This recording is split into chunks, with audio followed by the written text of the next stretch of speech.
Hello दोस्तों, welcome to my study channel Akipedia. और आज मैं आपके लिए लेके आ रहा हूँ एनडीए 2017 का सेकंड पेपर, जिसमें पॉलिटी के क्वेश्चन पूछे गए थे। प्रश्न पूछा गया था, भारत के संविधान की 11वीं अनुसूची द्वारा पंचायती राज संस्थाओं को न्यायगत किया गया एक विषय निम्नलिखित में से कौन सा नहीं है। तो आपको बताना है इनमें से कौन सा विषय पंचायती राज संस्थाओं के अधीन नहीं है। ऑप्शन है गैर पारंपरिक ऊर्जा संसाधन, सड़कें, उच्च शिक्षा, पुस्तकालय। वीडियो पॉज करके आंसर दीजिए सभी। तो यहां सही आंसर है उच्च शिक्षा। चलिए अब थोड़ी सी व्याख्या देख लेते हैं पंचायती राज के विषयों की।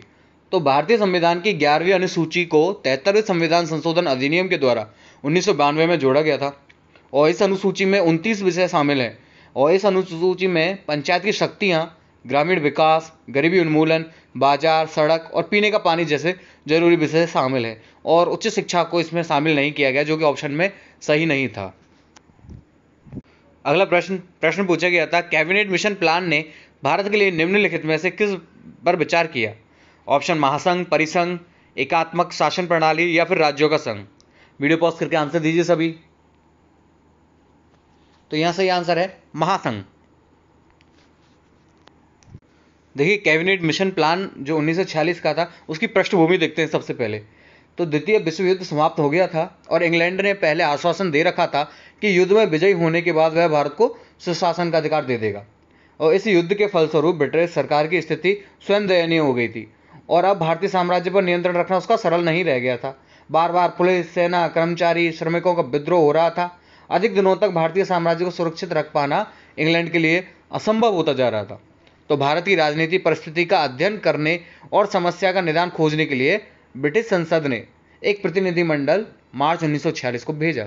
इस प्रतिनिधिमंडल ने लॉर्ड बोवेल तथा भारतीय नेताओं से मिलकर एक योजना तैयार की, जिसे कैबिनेट मिशन के नाम से जाना जाता है। और इसका मुख्य उद्देश्य था भारत में पूर्ण स्वराज्य लाना। इसने भारत के लिए एक नया संविधान तथा एक अस्थायी सरकार की स्थापना का लक्ष्य रखा था। लेकिन इस योजना का सबसे बड़ा दोष यह था कि इसमें केंद्र सरकार को काफ़ी दुर्बल रखा गया था और प्रांत को अपना निजी संविधान बनाने का अधिकार था। तो ये सबसे बड़ा दोष था इसका। चलिए अब देखते हैं अगला प्रश्न 137 नंबर का। लोकपाल संस्था के सृजन की अनुशंसा सर्वप्रथम किसके द्वारा की गई थी। विधि आयोग, संथानम समिति, शाह आयोग या फिर प्रशासनिक सुधार आयोग। वीडियो पॉज करके आंसर दीजिए एक बार। तो यहां सही आंसर है प्रशासनिक सुधार आयोग।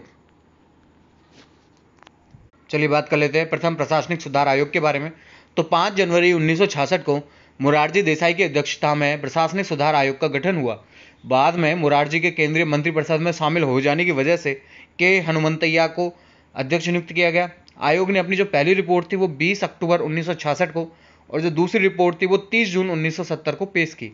इसमें कुल 578 सुझाव दिए गए थे, जिसमें प्रमुख थे जैसे लोक प्रशासकों के विरुद्ध जनता के अभियोगों के निराकरण हेतु लोकपाल तथा लोकायुक्त की नियुक्ति की जाए।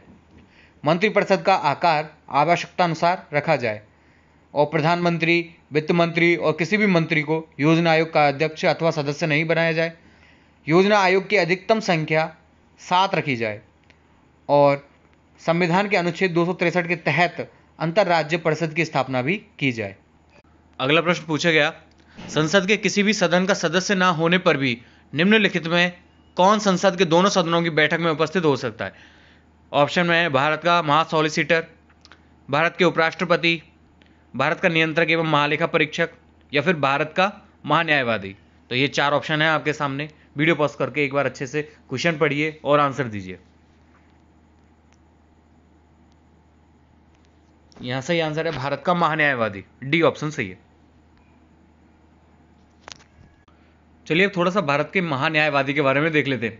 अनुच्छेद 76 और 88 भारत के महान्यायवादी के साथ संबंधित है और भारत के महान्यायवादी देश का सर्वोच्च कानून अधिकारी होता है। तो इनके कुछ अधिकार भी हैं, उनको देख लेते हैं।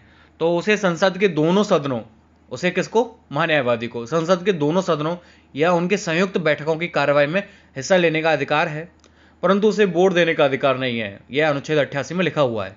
उसे संसद की किसी भी समिति में जिसमें वह सदस्य के रूप में नामांकित हो बोलने का अधिकार या भाग लेने का अधिकार है, परंतु वोट डालने का अधिकार नहीं है। और वह उन सभी विशेषाधिकारों और प्रतिरक्षाओं को प्राप्त करता है जो संसद के एक सदस्य के लिए उपलब्ध होती है।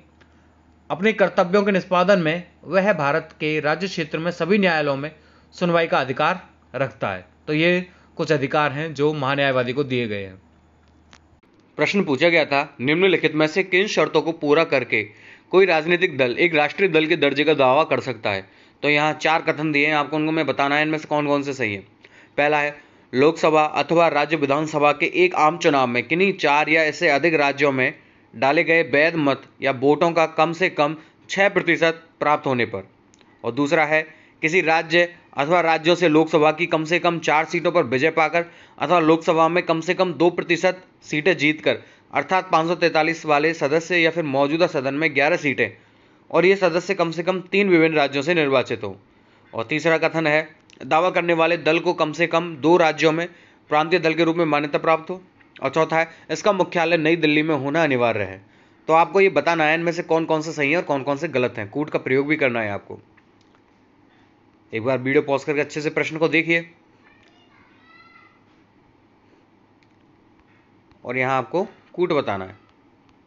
तो यहाँ कौन सा कूट सही है, पहला, दूसरा, तीसरा, दूसरा, चौथा, 1 और 2, 1, 3, 4। आंसर दीजिए सभी। यहाँ सही है केवल 2 और 4, 2 और 4 यहाँ सही है। दूसरा ये है और चौथा ये है। चलिए अब राष्ट्रीय दलों के बारे में थोड़ा विस्तार से देख लेते हैं। भारत का निर्वाचन आयोग देश में चुनाव लड़ने के लिए राजनीतिक दलों को पंजीकृत करता है और चुनाव में उनके प्रदर्शन के आधार पर उनको राष्ट्रीय या प्रदेश स्तरीय राजनीतिक दल के रूप में मान्यता प्रदान करता है। 7 फरवरी 2020 की तारीख तक चुनाव आयोग की वेबसाइट पर राष्ट्रीय दलों की संख्या कुल 8 है और राज्य स्तरीय दलों की संख्या 53 है। राष्ट्रीय पार्टी की मान्यता प्राप्त करने के लिए शर्तें क्या है। एक मान्यता प्राप्त पार्टी को राष्ट्रीय पार्टी का दर्जा तभी प्रदान किया जा सकता है जब वो मुख्य 3 शर्तों को पूरा करे। पहली शर्त, यदि कोई पार्टी कम से कम 3 विभिन्न राज्यों को मिलाकर लोकसभा की 2% सीटें यानी 2014 के चुनाव के अनुसार 11 सीटें जीतती है, और या यदि कोई पार्टी 4 लोकसभा सीटों के अलावा लोकसभा या विधानसभा चुनावों में 4 राज्यों में 6% वोट प्राप्त करती है, या फिर यदि कोई पार्टी 4 या 4 से अधिक राज्यों में क्षेत्रीय पार्टी के रूप में मान्यता रखती है, तभी उसे राष्ट्रीय पार्टी का दर्जा दिया जाता है। और अब बात कर लेते हैं राष्ट्रीय पार्टियों के नामों की।